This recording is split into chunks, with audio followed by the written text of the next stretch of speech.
প্রতিবন্ধী দোকানদারও রেহাই পেল না বাকি খাওয়ার হাত থেকে। বাবার প্রয়াণের পর নিজেদের মুদি দোকানের হাল ধরেন জাকির হোসেন। জন্ম থেকেই তিনি হাঁটতে পারেন না, নেই উঠে দাঁড়ানোর সামর্থ্য।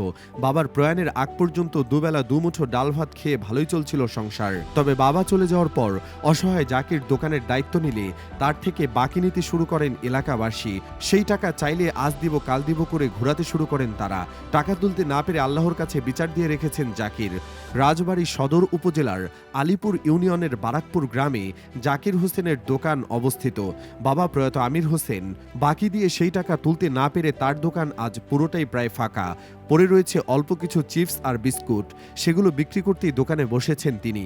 আক্ষেপ করে কালবেলাকে তিনি বলেন, টাকা দেয় না দেখে আমি কি এখন ঝগড়া করব বলেন? আমি আল্লাহর কাছে বিচার দিয়ে রেখেছি। স্থানীয়রা বলেন, প্রতিবন্ধকতা থাকা সত্ত্বেও হামাগুড়ি দিয়ে দোকান চালান জাকির। অর্থের জন্য কখনো কারো কাছে হাত পাতেন না, তবে বাকি দিয়ে তিনি আজ নিঃস্ব। এমন পরিস্থিতিতে তার সহযোগিতায় সরকারকে এগিয়ে আসার আহ্বান জানিয়েছেন এলাকাবাসী। উপজেলা নির্বাহী কর্মকর্তা জানিয়েছেন, জাকিরের বাকির টাকাগুলো তুলে দেওয়ার ব্যাপারে সাহায্য করবে তারা।